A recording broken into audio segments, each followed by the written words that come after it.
to be rolled. So let's go ahead and jump right into it. It's game 1 of round 5 of YCS Orlando 2025. Time to see who's going to go first, and it looks like we're going to see 12. That is a really strong roll here. Doesn't get much better than that, and yeah, 6 That's isn't exactly gonna do half. it. Yeah. So Abraham is going to be starting. This is going to be our Bestial Malice player, and Malice is a deck that wants to go first. Malice is also a deck that wants to draw one of its starters. We've seen it have trouble doing that before. Draw phase. I'm by. Oh, Main phase. okay, we're allowed to go into the main phase, doing a little Fua check here.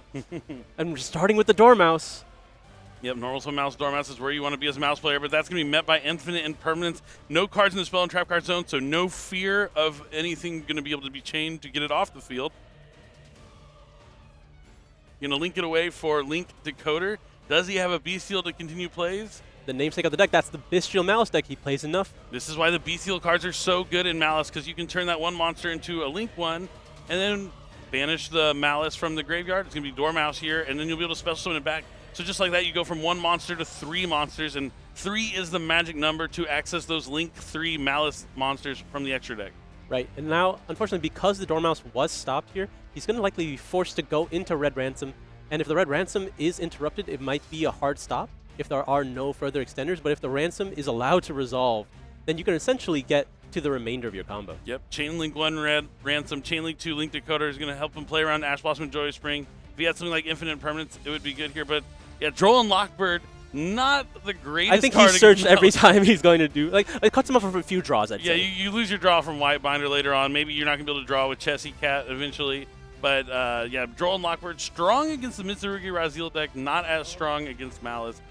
And now a Link Summon's coming down, who's going to banish the Link Decoder because it's already used its effect. And now this is the cool part. You can make SP Knight to banish your own Malice monster from the graveyard, and then it'll be able to special summon itself back at the cost of 900 life points. Preserving the Mouse and Underground in hand to get access to the White Rabbit later, or just seeing what happens with this Red Ransom now. Yeah, also, Little Knight being usually an end board piece, able to be easily recycled with the powerful effects of a Link monster like Abaku. Yep, definitely could come back, and it will also help him protect from effect negation. Red Ransom, when it's banished, not only does it special summon itself, but it also banishes a Cyberse monster from the deck. You can go for something like Dotscaper or just a Malice monster, but it looks like he's going to banish Dotscaper, and if that card's banished, it special summons itself to the field. Once per duel. Once per duel. It won't be happening again. Now he's going to send all of them to the That is a lot of monsters to send. Is it going to be a Link 5 or a Link 3? It looks like he's going straight into White Binder. Yep, it's going to be White Binder. Now he can banish. Interesting. I might have gone for the Yeah, I'm a little surprised. White Rabbit instead of the Yeah. Dotscaper. Like he was. But he still has the Mouse and Underground in his hand, so maybe he's just saving that for that. He won't be able to draw from White Binder. So he's going to use White Binder on summon to banish Dormouse, so he has a Malice card banished. Won't be able to summon it since he's already summoned it this turn. Now he's going to activate White Binder's effect to set a Malice trap card from the deck to the field. He hasn't used any of them yet, so I imagine he still will be going for that 06. But he still has not used TB11 yet. Resolution? Attempt to activate Malice Underground? All right. Malice and Underground's going to allow him to banish a Malice monster from his hand deck or graveyard. Mouse card. Will be Mouse relevant card. later. Will be very relevant later. Very good point. There's the White Rabbit. So this is the point that Malice is really comfortable getting to. Once you have the White Binder in your possession as well as the 06 set, everything after this point you're usually okay with. So if you are met with something like Nibiru the Primal Being, or your board is dismantled in some capacity, you are able to play on your opponent's turn as long as you have that trap card set up with White Binder in the graveyard. And it looks like White Rabbit here is going to be setting the 07. Just to have that interruption on your opponent's turn, he will not need to be able to use the banish effect from his side on the opponent's turn because it would have been set already. All right, so he's going to use the GWC 06 to banish the White Binder to summon back Red Ransom from the graveyard. Now he can pay 900 and summon back White Binder, but he will not get to draw thanks to Droll and Lockbird. This is a little exposed here once you're able to commit all these summons. If there isn't a Nibiru the Primal Being, you could be cut off very heavily. And this also plays pretty heavily into something like Nibiru the Primal Being. Yeah, you're not even able to chain the 07 to anything because of the effect of Droll and Lockbird. Now Link summon is going to be performed for Nightmare Griffin. Activate Nightmare Griffin. I will target. I'm going to be using that to reset the 06. Okay, cool. I like it. I like the synergy here. Going to get rid of discard another- an extra copy of Malice and Underground he's not going to need to reset. Unfortunately, no draw still. A lot of draws were cut off here. Yeah, the troll actually making more of an impact than usual against Malice. Just goes to show how free Malice can be. Baoq out of Supreme Darkness, an incredibly powerful card. During the main phase, quick effect, he can discard a card to either destroy a card in the field or banish itself to the end phase and summon back a lighter dark monster from the graveyard. Gonna discard that Metal Tronus to banish itself and bring back maybe SP Little Knight? Yeah, No, well- the Nightmare Griffin, of course. Oh, see, I was wondering if he was going to choose to do the Griffin now or save it for his opponent's turn, but and just have the Little Knight more readily available. But it looks like we are just going to be setting up confidently with the Griffin MLQ. And you still have the 06 set. You have, I believe it was an Impulse set from hand. Yeah, I mean, if he's discarding the Metal Tronus, which is still an interruption potentially during the opponent's turn, you have to know all of his other cards are probably pretty good. Yeah. And his opponent just throws his hand back into the deck. He just picks up and concedes. Doesn't Yeah. want to reveal what he's playing. He does have a unique strategy, so there is some There's for sure merit to yeah, hiding merit as to much. concealing what he's trying to do, especially when he's going second. Maybe just doesn't have the right kind of cards to really combat the field there. I mean, Yeah, he was down 2 cards already. Yeah, unfortunately, yeah, Droll and Lockbird, like, even though it is cutting off those draws, you're just stopping the free stuff they're getting anyway. You're not really preventing their strategy from excelling. And I think that's a bit of the issue of Azamina cards specifically, because when you're leaning into something along the lines of the Star or Deception, you're usually spending a card to activate your effect. So if there's any interaction that trades with that effect, you're losing that trade, right? You spend 2 cards into 1 card. When you're already down 2 cards, it's very unlikely that you're able to push through. Definitely. I mean, smart stuff. We've seen even players like Joshua Smith, like, concede going second really quickly in game 2, just to also save time on the clock, because you know he's not going to be able to play through it, so there's no point in, like, dilly-dallying, wasting time or anything like that. But Especially against a deck like Malice. yeah, and especially when you dive into your side deck, and there's almost every deck in the room this weekend has plenty of side deck cards prepared for the Malice matchup. We'll likely seeing those cards come in here, but we get to see now, assumingly, what this deck does going first. That's what I'm here for. I want to see the Azamina cards in action. There's also a lot of new Azamina cards, as you mentioned, that came out in Supreme Darkness. Saint Azamina, one of my favorites. I think it's the Spanish version. It's called Santa. It's a Santa Azamina. I love that one. I want to get my hands on one of those. I think it looks pretty cool, but it's a really cool looking card, and it just lets you summon another Azamina fusion from your deck, and also reflects damage, and has the unique effect where your opponent can't target their own cards anywhere, including the graveyard, which I think is pretty neat. Yeah, pretty developed lore boss monster, I'd say. But, you know, Adam down a game, but not out of it. I mean, we've been talking about the die roll being really important, especially in a matchup against a deck like Malice, because it can do so much going first. And I mean, we've seen Nightmare Griffin all over the place this weekend. Yeah, I mean, we've had so many Malices on the stream already, not because we choose them, because there's that many in the tournament. It's a very popular strategy, and it is a deck that if you have to go second into it and it can play, it is just a rough experience. It can be. I wonder, he had an infinite impermanence in that game one, right? Or some sort of effect negation used on the Dormouse? Yes, it was infinite permanence on the Dormouse, and then followed by the Droll and Lockbird, and it just was not enough. Yeah, I wonder if there's like any merit to like saving it to hit something like White Binder to cut off access to a trap card potentially later on. Maybe you wouldn't be able to get to GWC06, but that's a tall order. I think he still would have had access to.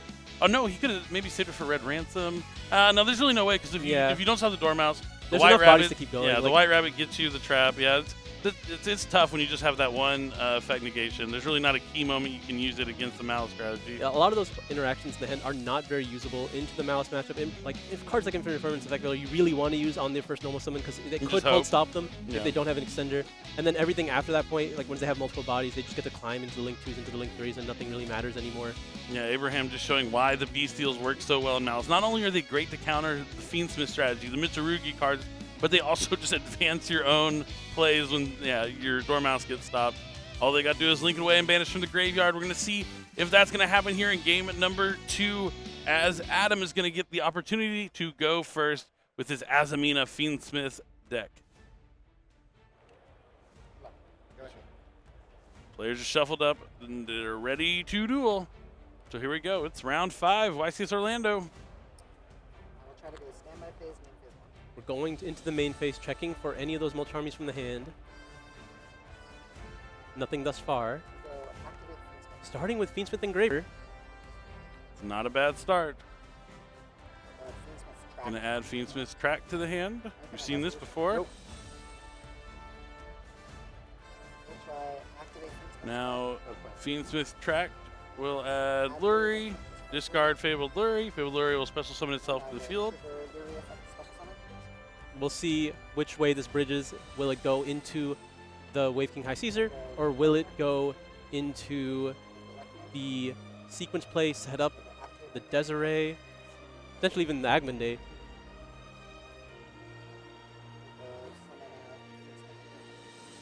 Yep, goes into the Requiem. Requiem contribute itself to special summon Fiendsmith Engraver from the deck to the field. I'll go. Opted to summon an Engraver and not the Lacrima, huh? Interesting. Now looks like he's revealing LZ. This is a brand new card. Out of Supreme Darkness, you can reveal it from your hand. Special summon one White Forester and an Azamina monster from your hand. It's an Azamina and a White Forest monster, so that works. And now let's see what he's going to use it for. Oh, he gets the fusion summon immediately. And is that Mo Regina? I believe so. So you can target an illusion monster in your graveyard, accept itself, and special summon it. So it will summon back the LZ. Okay, we're getting to see where this is going. And now, so he uses the LZ for a fusion summon, and now he's going to use it for a synchro summon for Chaos Angel. That's a light and dark, huh? Nice, nice. I like to see it. That's powerful enough to win most games, honestly. Does the Chaos Angel that can't be affected by monster effects pretty much put him on have to have infinite impermanence or something like that? This deck happens to have access to 07, which does effectively deal with it most of the A time. searchable way to just get rid of the Chaos Angel. Not too bad.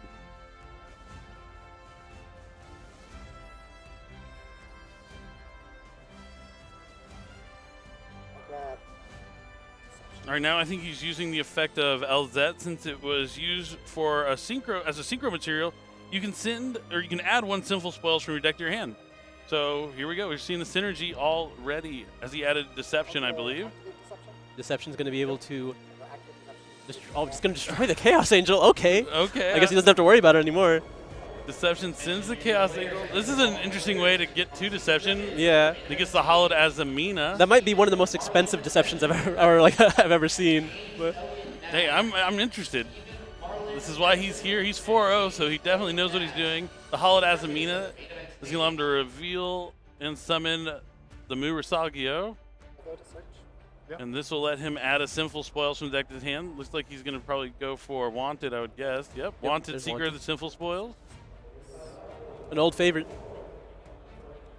It's crazy that now Wanted is now an old Oh, favorite. It's been around for a whole year. It was Time just keeps going. We're getting older. I get Billy. older every year. Now Wanted's an old card, man. Oh, you see why he didn't get the Lacrima? Yeah, it was pretty telling that there was a Lacrima in the hand. You normally would summon it off the Requiem. You And now could we're see normal another summoning it. Chaos Angel come down, maybe. How many does he play? I mean, he used the first one like it was nothing, so there could be more. And now the Lacrima is going to send Engraver to the graveyard. Go. Activate Hollowed Effect Engrave. So now that he has the Hollowed Azamina, he can return a card to the deck and add it back to the hand. Send back the LZ. Go Link 2 here. We're going to go Link 2 with the Lacrima. Cross Sheep. Cross Sheep. Okay, okay. We're, I is it like summon back it. the Chaos Angel? No, we can't summon back Chaos Angel. Okay, okay. Or I don't know why you would either, but Oh, cool. So he uses the Hollowed Azamina, chains the Wanted, so he'll be able to still send the Wanted and resolve the Wanted. So cool play here.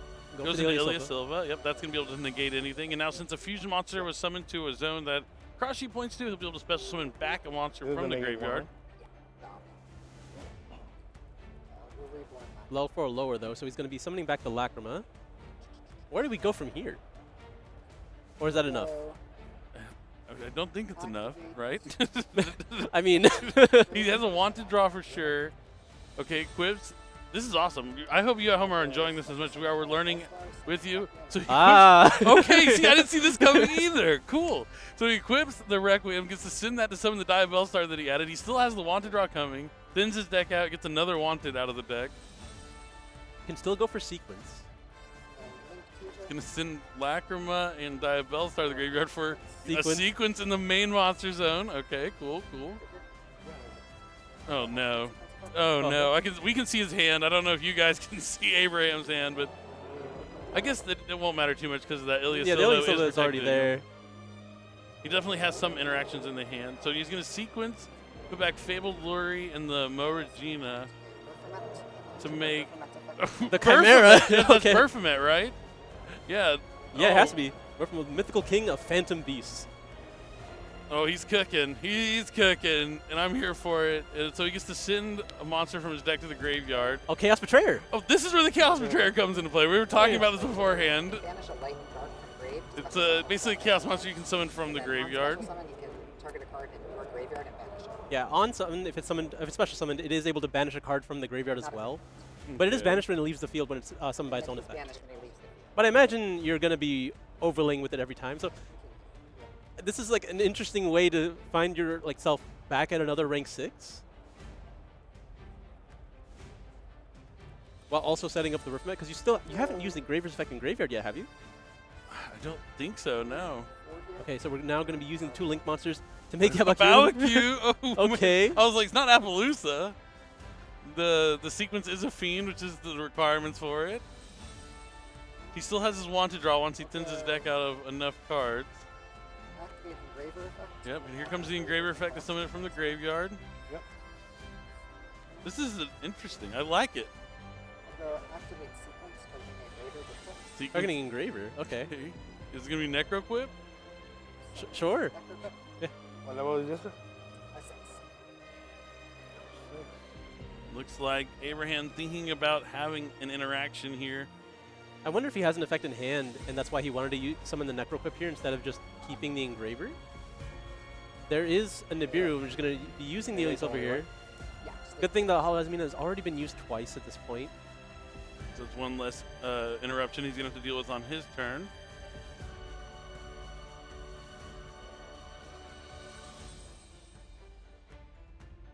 He can summon it back with the Avaku, right? Yeah. discarding for Discarding Ash. Okay. And that will let him draw off the Necroquip? It's by card effect. I think, yeah, it is. It's the cost, right? Yeah, it only works with cost. We'll go summon back. So he's going to summon back the Ilya Silva. Yeah, that makes sense, right? You want to keep the negate up? So now he gets to draw from the Necroquip. And then he'll draw Draw another card from from one of Wanted. them. Okay, we drew a spell card. Couldn't really tell. The Bowq is going to come back as well. The other card in his hand is, I think, potentially potent enough. I think the craziest part about this combo is, so he needs the Chaos Angels of Dark to get The advantage of light. Chaos Betrayer. This is so cool. All right, now that we got the draw off the... Oh, we're using those two. We're keeping the Necroquip, and there's the Caesar.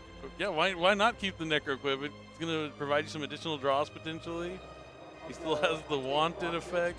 Put back the Deception to the bottom to draw a card. Okay. The Deception was potentially able to set itself, so opting for the draw instead of having that specific follow-up. But you don't already have another copy of Wanted. And we drew another copy of Ash. And that's, yeah. And he used he the has tabs! So we can take a look here. This is crazy. I've done that. Let's go. What a Adam. crazy card to have drawn off the Wanted. I'm picking Dormouse. Yeah, let's go for the Dormouse. I'm going for the Dormouse.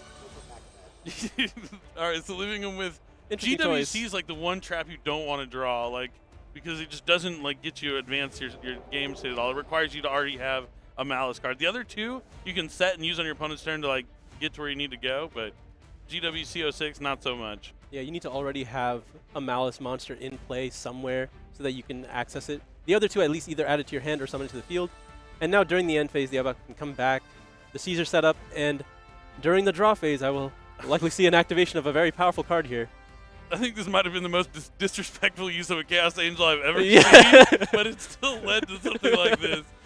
This is so cool. Oh, man.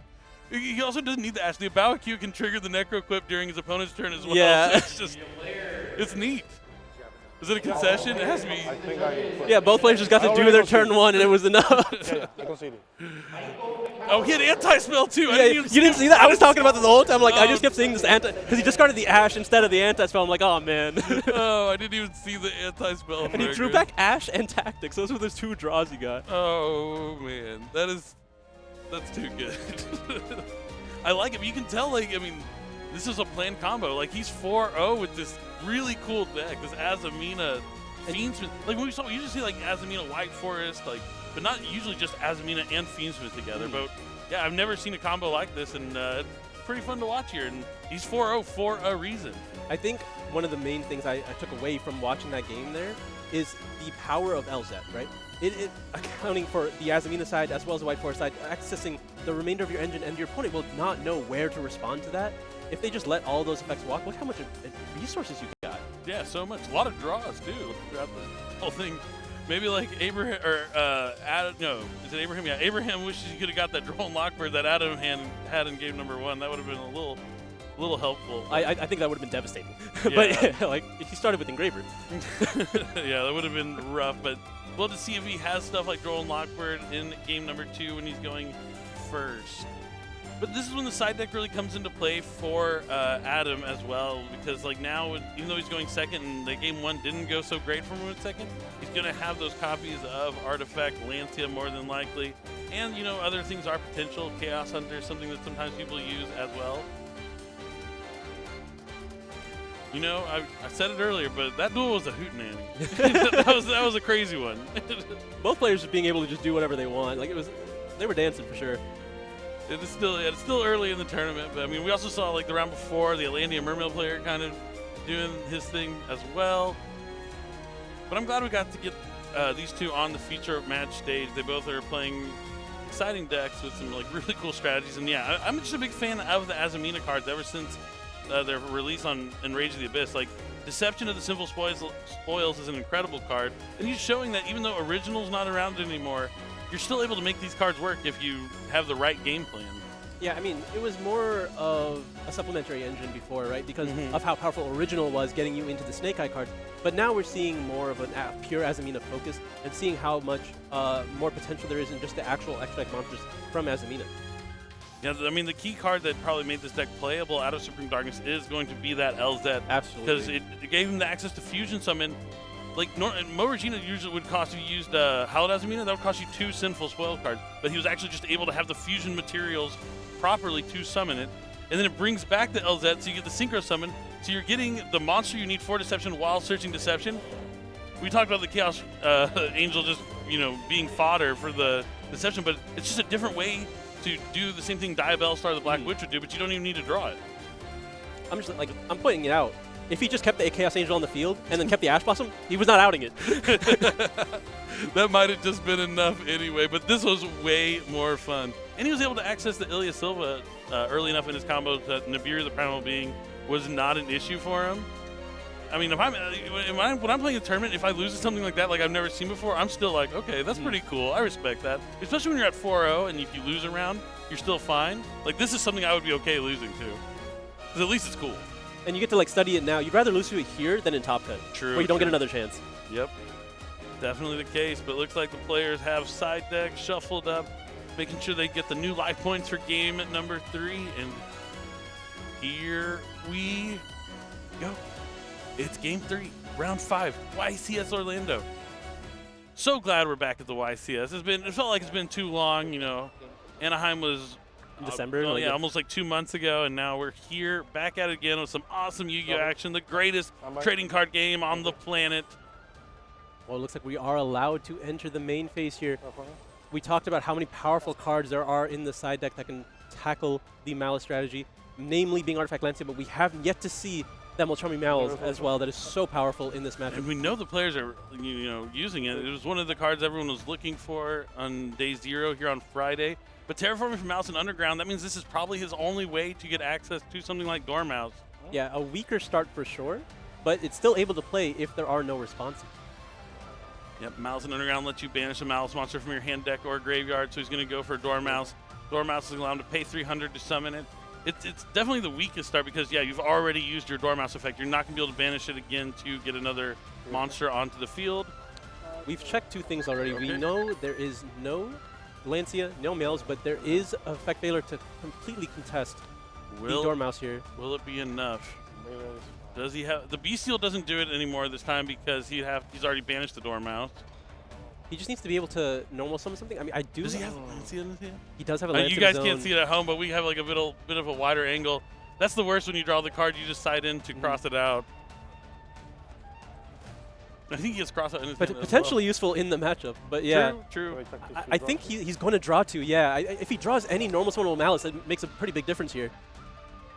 I can't see. Oh, I think that might be a usable one. Not the best one, but it's a usable one. Oh, he drew MTP 07 as well. Oh, actually, this might be the crazy combo to have drawn, actually. How much one? It was Chessy Cat. It is Chessy Cat. And will he be activating the Chessy Cat? This might force another interruption. He might be holding off. He doesn't want to banish it. Link 2 is going to go for the Haggard Lizard Dose and banish Chessy Cat. Looks like that is what he's thinking about. Yep. It's a cost to banish to change the attack of Haggard Lizard Dose to Chessy Cat's attack for the turn. But the main point is he'll be able to pay 300 and special summon back the Chessy Cat from the banishment. Now we're just going to be linking those two away. Already using both effects in the graveyard. Which one are you even going for here? Red Ransom doesn't really do anything because you've already used Malice and Underground. You have no real way to continue playing. He has the MTP 07, so maybe he just goes for Red Ransom, set the MTP 07, banish Red Ransom, summon back Red Ransom, banish White Rabbit, summon White Rabbit. Just have a follow-up in the Malice and Underground.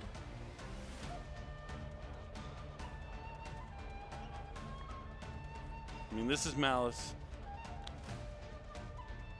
Effect Veil and Infinite Impermanence, not the strongest against the deck. It's a kind of a gamble whether they're going to be good or not. Looks like he's considering summoning a Baldrake, Bestial Baldrake. Just trying to extend with it. Is he going to banish the Effect Veiler or just one of his Malice monsters? Looks like he's just going to go ahead and banish the Chessy Cat. Interesting, because you're kind of cutting off your follow-up here if you're banishing the ones that are already used up. We'll see what he links into. Is he going to go into the SB Little Knight? It has to be, right? Because he's already used the Haggard Lizard Dose. Yep. And he's going to banish Red Ransom, just trying to get more monsters on the field. Love this combo. Really trying to preserve that 07 as an interruption on the opponent's turn. Which I think makes sense. Makes sense. Whitebinder can reset from the graveyard, though, as well, right? Yes, but I think he might be choosing to use one of the other ones. And, actually, he needs to prioritize finding access to 06, and he will likely still use the effect of White Rabbit to get into TB11, just to get another monster on the field. True. Yeah. I feel like he has to banish the White Rabbit here. Yep, there's the White Rabbit. Red Ransom, so flexible. Almost came out in defense. That's impossible. It has no defense. How could it be in defense? All right, now we're going to see. He's linking away the SP Little Knight, and he didn't activate the White Rabbit. That's what I'm saying. I feel like yeah, you know, sometimes. Maybe he's just like so used to summoning off like TB11, he thought he couldn't use the effect, but the Whitebinder can still banish the because it's already been summoned, right? Yeah, like he's out of Malice effects. Maybe he has all the traps in his hand and we missed it. You know, we'll have to find out. Or yeah, because I feel like he'd be able to get access to TB11 and. Interesting. Maybe it was a slight misstep. I mean, as a mouse player myself, I have skipped Whitebinder's effect to set a trap multiple times on accident, and I always scream at myself afterwards, like, "Why didn't you use the effect? You just had to say activate." I wonder if he just assumed that he would not need one. Like, if he thought he wasn't going to use TB11 this turn. I think he might have. Maybe playing around evenly match or something? I don't know. I'd rather just have the trap anyway. Just keeping it in the deck so you can start with the Dormouse next turn? Maybe he values being able to set a trap during his opponent's turn to be able to have the banishing effect if he needs it. Because if they've been set for a whole turn, you can't banish a card to activate it. So or he could just have it in his hand. Yeah, so he opted to go for the 06 and then now is using the 06 to banish the Whitebinder. Summon the White Rabbit? So this one can now set the TB11. If he chooses to. Okay, look. I don't know if this was planned or course correcting, but it's interesting. This is where we're at now. Maybe by doing it this way, he gets the draw after. Nah, I don't know. I'm gonna stop trying to figure it out. It's all gonna work out for him in the end. It seems like. If Adam's as confused as we are, then surely he has that going for him. I mean, his plays are like Nibiru's still like a huge keep card that Adam could have here. Like, Malice has the potential to play on Nibiru, but when you start with Malice and Underground, the almost ability, never, yeah. it goes way down. Against 12 minus.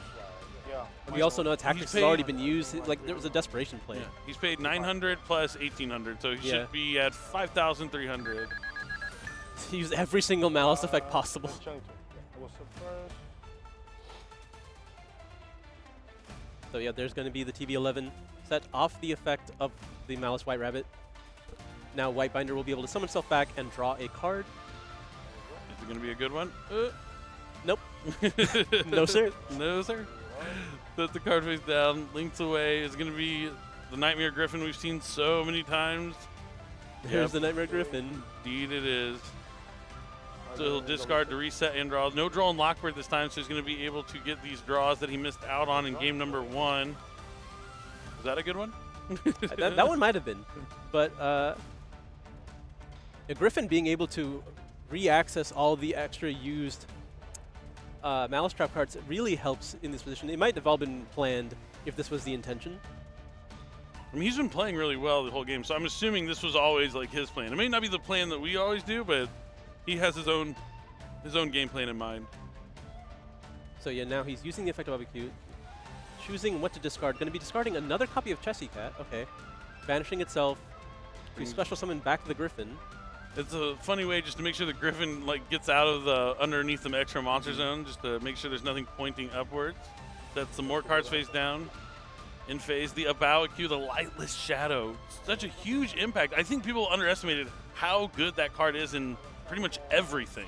But like we've seen Fiendsmith Raziel using it, we've seen Malice using it. It is an incredible card.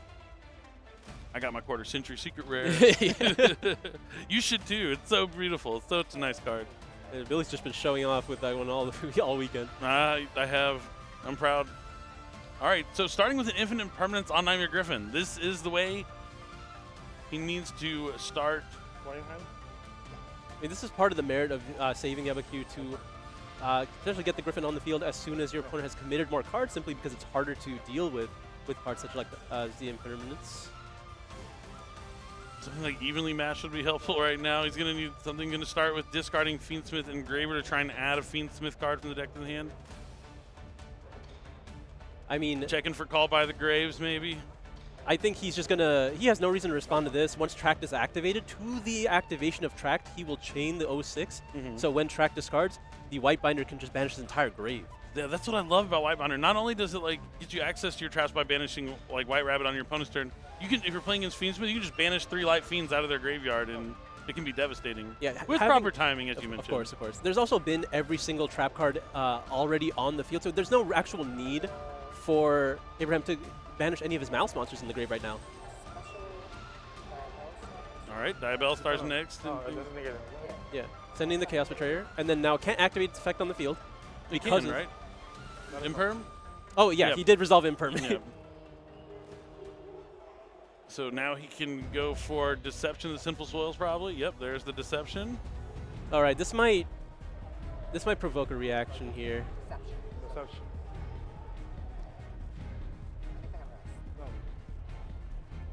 Nope. Abraham's just chilling on this one. He's like, sure, Deception Sin.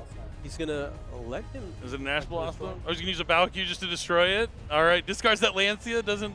Yeah, see, a Baoq is just so versatile, so strong. All right, there's the Tract, and then we're gonna be chaining the 06. Yep. This could lock it up here. This looks like it is going to be over.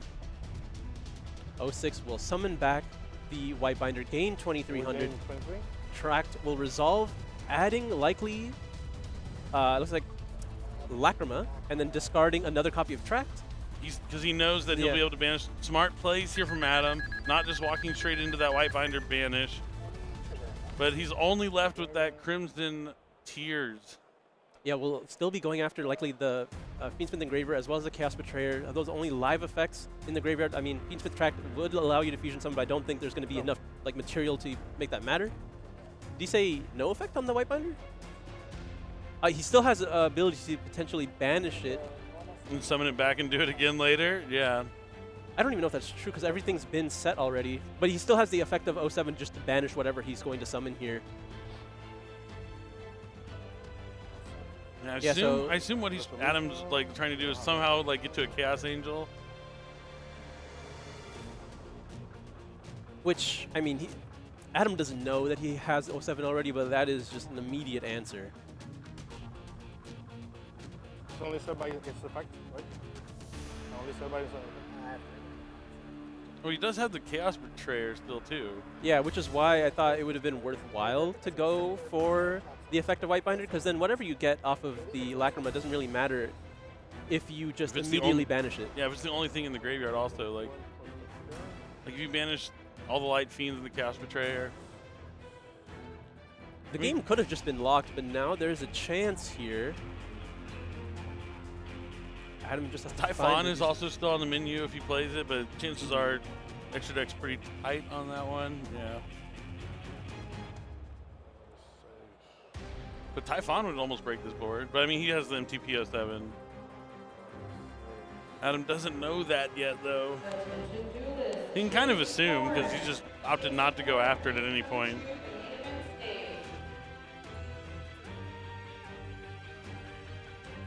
Yeah, Abraham doesn't want to drop the ball here at this point in the game. This is his game to lose, essentially. We'll see how powerful the Fiendsmith engine can be just with a single Lacrima. Goes into Requiem. Requiem is going to use its effect, summon another Fiendsmith monster from the deck. Feels like Adam just kind of spinning his wheels here, but you know, yeah. Abraham doesn't. He doesn't want to use anything too early, I guess, until he feels like there's a threat. Yeah, I mean, he really isn't threatened by anything at this point. If the Requiem is activated, then you might be forced to use your interactions there. I mean, this is the advantage of playing like an unknown kind of strategy because it kind of throws your opponents off. They don't know the key points to interact. But this is just Fiendsmith.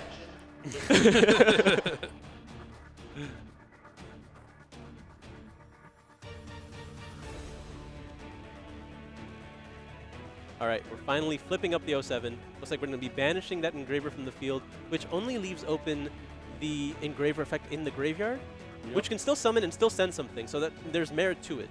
But then the Lacrima on the following turn will be the only real way to play. And the MTP 07 not only will banish a card. So this is the thing. He does not get to banish the Whitebinder. Yeah, it's been set a whole turn. Yeah. I assume this is what he was thinking was going to happen. Okay, Yeah. that makes more sense. Yeah.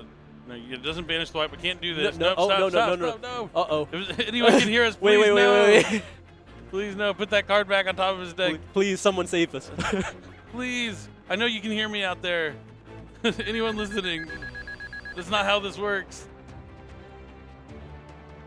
He would just banish the Engraver, not all these cards from the graveyard, and he wouldn't. Did he shuffle his hand up? No. Oh, no. Please, no.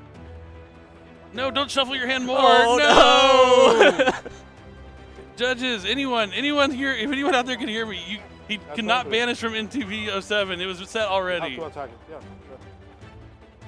No, please, someone, before this game ends, please, if anyone out there can hear me, I know you can hear me, guys. Someone out there can hear me. Please, no, not. He had everything in his disposal. We were looking for a lost condition. I think we found one, but This is horrendous. I just can't look right now. Please, someone. anyone. Let me try and ping someone. Please.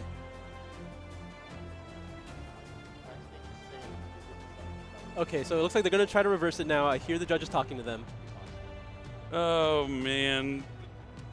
People just, sometimes they just outplay their stuff. Oh, thank you. Yeah. We just heard someone heard us crying, yes. Our plea. I would say plea over cry. Yeah. Even though it did sound a little whiny. There was only one tier, all right? Yes, and it has to be a card that lets you draw a card. And he shuffled his hand so much. Ugh. There's only 2 cards in hand, I think. Oh, well, I don't know. It looks like 3. So we I know think I did that there was a last year, Dormouse but I added from discovered 07, so it wasn't the that. Maybe it's that. There should have only been one Do card they- in his hand previously. Do people hear me know what we're even talking about? The MTP 7 was set during his turn. So it's been set for a whole turn, which means you can't banish it. And it looks like we're going to be coming back to us, which is fantastic. I love it when we come back to the task test while they deal with things. But, well, it was almost locked up. But, you know, that's... I've seen this. We even saw it like in the last match with the Merman Atlantean player. Like, sometimes you just have so much advantage that you just outplay yourself. Like, You have to find the lose condition. People do that all the time on stream. You just have to find a way to lose. And this is potentially one of them. Okay, correct. going into that turn with all knowledge that was present, right? When the track was activated and you chained to summon the Whitebinder, it was fine to get rid of the Betrayer and the Engraver, because even if the last card in hand is Lacrima, you know they will normal summon it, send another Engraver. You've banished every other Light Fiend, so the Engraver can't activate. You use 07, just banish the Lacrima, there is nothing they can do. He will have to pass, and then you just attack for game. It was simple enough, but now you just overthought it because you wanted to get the extra value of the Whitebinder, because you're getting greedy, even though the effects just don't work that way. Yeah, you just fly too close to the sun. Like we saw it round 1 or round 2. When the mouse player just paid too many life points. Like, you just have to do one less summon. You don't have to go like full combo. Like, Yu-Gi-Oh can be easier. Like, you can't overcomplicate things, and people just tend to do this. They don't want to mess up their combo. They want to like make sure they're maximizing, min-maxing everything, but sometimes just just doing the least amount of things as possible to win the game is much more advantageous. I think that's like the biggest lesson of modern Yu-Gi-Oh is even though you can do so much, the only thing you need to do is the minimum it takes to win. And I think that's what I'm always about, the least amount of summons, the most amount of damage, like, because it gives your opponent the least amount of interactable points. But what was really noticeable about the last few rounds in this tournament so far, I think a lot of players have been having turns where they have just had zero interaction from your opponent, which they're just not used to. They've had too many options. And now they're getting lost. I don't know what to do when there's no response. Because this format has been one that's very heavily interacted with. Players are playing a lot of these points interactions from the hand, but we just had a lot of features where there's been some breakers or they're just unfortunate hands where there were no interactions available, so players just got to do whatever they wanted. And some people, they didn't seem as comfortable doing that, or they were a little confused as to how far they should go. Now, he didn't banish while... Oh, he banished it with MTP7. Oh, hold on. Can you banish your own cards? We might have been wrong. I've never seen anyone do that. Can you banish your own card with that card? You can, and if you control Malice, Link Monster, you can banish one card in the field. Oh, okay. So that's on us. I've never seen anyone do that. I don't know why you would do that. Yes, it was a very convoluted way of doing the same thing. Okay, so that's on us, but it's a good thing. A bizarre choice of play. We're still looking at the field so we can see it. So our bad. I guess it's our bad. Yeah, interesting choice there. Apologies. I guess the Requiem did stay on the field, like as well as the Engraver. Yeah. Okay. Well, now then we're all in the same good shape now. Bizarre. Well, he's still in worse shape, right? Yeah, like, is this really where you wanted to be? Yeah, I don't know. I've never seen anyone do that. I don't know. Yeah. But here we are. I guess it's on us that he didn't banish his opponent's card. He decided to banish his own card to accomplish something. It's okay. This is where we're at. It's still a very favorable position to be in. You have the Dormouse. You do have TB11 set as well, so you probably will use that in the end phase just to have another body on the field. The Griffin will become live again, so the Lacrima that's summoned off of the effect of Requiem, or even just the Requiem summoned off Lacrima, will not be able to activate its effect. Yeah. I'm still baffled by it. Yeah, just... But, yeah, he's going to continue his plays now and use the TB11 to summon White Rabbit. It's hard because, the player audio is solo, and we couldn't hear that that's what he chose to do. I just don't think this play makes sense. No, because he definitely flipped up. I'll have to go back and watch it. It looked like he flipped it up and then banished Lightbinder before he added from his deck to his hand, right? Yes. That is what happened. Okay, I mean, I'll go back and watch it to see, but I don't know, man. It's okay. It's okay. Yeah. This is where we are. This is where we are. This is, it's definitely one I'm going to want to go back and look at again. Okay, another copy of Malice and Underground being activated now that will be able to, again, banish the Whitebinder or the Red Ransom to just activate his entire graveyard again. Just has to be careful of his own Nightmare Griffin. Paying another 900 here. And that's going to allow him to summon back the Whitebinder. All right, you're going to be able to draw a card off the effect of Whitebinder, and then Whitebinder's effect on the field will go after... He could go after his opponent's graveyard, but I think he should... I think he's understanding that the Griffin will cut off any effect that the Lacrima can do. And we know the set is just a deception, right? Yeah, he just reset the deception, yeah. I mean, this game still should be his, yeah. All he has to do is attack. Going to go after the 07 so you can shuffle it back with Crifter. Yeah.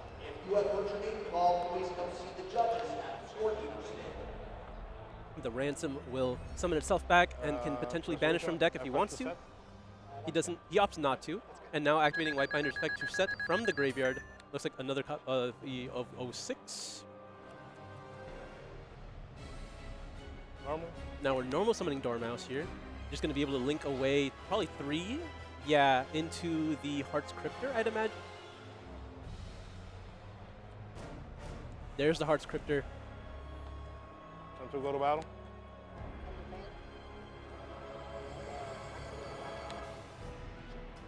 Yeah, he's activating Lacrima, chaining the Impulse, even though there really was no reason. Oh, I guess now that you summon Cryptor in that zone specifically, it could give your opponent a monster zone to link into. But now we're just attacking, and then Cryptor can use its effect on itself to do the last bit of damage. Okay, he did add with the MTP 07 first and then banish the White Binder. I went back and looked just to make sure so everything is going according to plan. We do apologize because I've never seen anyone play Malice that way, but in the end, he still gets the W, whether it was like in the complicated, confusing manner, but he's still walking away with the win here for Abraham. Yeah, interesting choice. He also used the effect of 06 to banish the Cryptor, which, I mean, he could have just used Cryptor to banish Cryptor. I like using the traps to banish Cryptor, and then saving the Cryptor effect where you still use it again later on in the turn potentially. I'm the same way, but yeah, we do apologize. We just, I've never seen anyone do that with Malice. Like, I'm just saying, if you're going to use 07 that way, why wouldn't you use Cryptor that way? But it's okay. It is what it is. Abraham moving away 5-0 with his Malice strategy. But it was really cool to see Adam's Azamina combo that he did there in game number 2. It was fun watching it pop off. Unfortunately, game number 3, not enough. I mean, he had just so few cards. Hard to overcome that, enormous board. But also, I mean, shout outs to Abraham showing you there's multiple different ways to play Malice. Yeah, I mean, we saw how powerful it was through one interruption as well, being able to just power through. Unfortunately, we saw that there was an Imperm probably drawn as a 6th card here that would have been really useful. I mean, definitely not the worst option to have as their 6th card. It was very useful into the Griffin, but, would have loved to have that just on the first turn as well for Adam. Yeah, definitely. At least he had the Imperm, just not enough cards to play through everything else and all the traps that Abraham had. But, Adam moving on 4-1, down but not out. Abraham going on undefeated with his Bestial Mouse. I'm curious to see if we're going to see more Bestials in the top cut or more Raziel decks in the top cut. I know we've seen a lot more Malice on the stream. It's kind of, I don't know what the numbers are, but it seems pretty even from what we've been seeing at the top tables. But, only time will tell which one of these decks is going to come out on top this weekend. I definitely feel like Malice is more popular than I initially expected for this event. I definitely thought that because of just Mitsurugi in general, there's going to be so many more Raziel variants in the tournament. But Malice being just as popular because it is able to use Fiendsmith cards, and the powerful effects of Nightmare Griffin is just able to blow out an entire game by itself, and obviously Epic to facilitate that, also very strong. But, I would personally be too afraid of Lancia in this tournament. I mean, to really go for it. That honestly, that's what it can come down to. We might see the finals. It could be Fiendsmith versus Malice, and Lancia could be the deciding factor. But maybe the Malice player will draw Crossout. You have just as good a chance of drawing Crossout Designator as they do Artifact Lancia. But will we see Molcharmy Meows come into play later on? It's a card that a lot of people are using. We haven't got to see it touch down just yet. But there definitely seem to be a lot more side deck cards that are really good to go in against Malice as opposed to the other way around for the Fiendsmith stuff. Yeah, if anything, the players on the feature have been quite fortunate to have not been faced with those cards just yet. And there's a lot more interesting decks that we haven't seen, but, well, I mean, Bestial Malice, obviously a very strong contender, shown time and time again, and especially here in this feature match. Definitely. And I do apologize again about the confusion there at the end. Never seen anyone do that. That's on us. But we just want to make sure the duel is played to the integrity of the game is all. Everything works according to plan. But we'll hear from our winner, Abraham, with Kangas. Take it away, Kangas. Thank you very much. I'm live on stage with Abraham. Congratulations on your feature match win. Still undefeated so far at the YCS. How confident are you in your deck choice and the matchup against Azamina? Because that isn't a deck that we see a lot of these days. The matchup is a little bit scary if you don't have any hand traps. I practice a lot, but against that deck, I didn't know a lot of it. I just the second game, just seeing what he can do. So the game 3, I'm more prepared. So yeah. So learning in the best of 3 itself, that takes a certain level of calmness and cool-headedness. What were nerves like up on stage? Did you feel like it affected your play at all? Just knowing that you're in front of the crowd, you have the cameras on you? I was very calm. My teammates are there cheering me on. GMG, my friends. You know, I was really enjoying myself. Yeah, I really enjoy being in the feature match. So this, your crew right here in the audience, they're also from Puerto Rico? We are from Puerto Rico. Shout out Puerto Rico. But you're in town here in Florida. Welcome. How has the trip been? And do you have anything else that you're going to do while you're in town? When we finish the YCS, we're going to enjoy ourselves, a little party, and then we go back home to work. To work. You're working this weekend here for Yu-Gi-Oh! Having some fun. Back to work afterwards. Congratulations on the win. We'll be cheering you on for the rest of the YCS, and we're going to throw it back to the casters.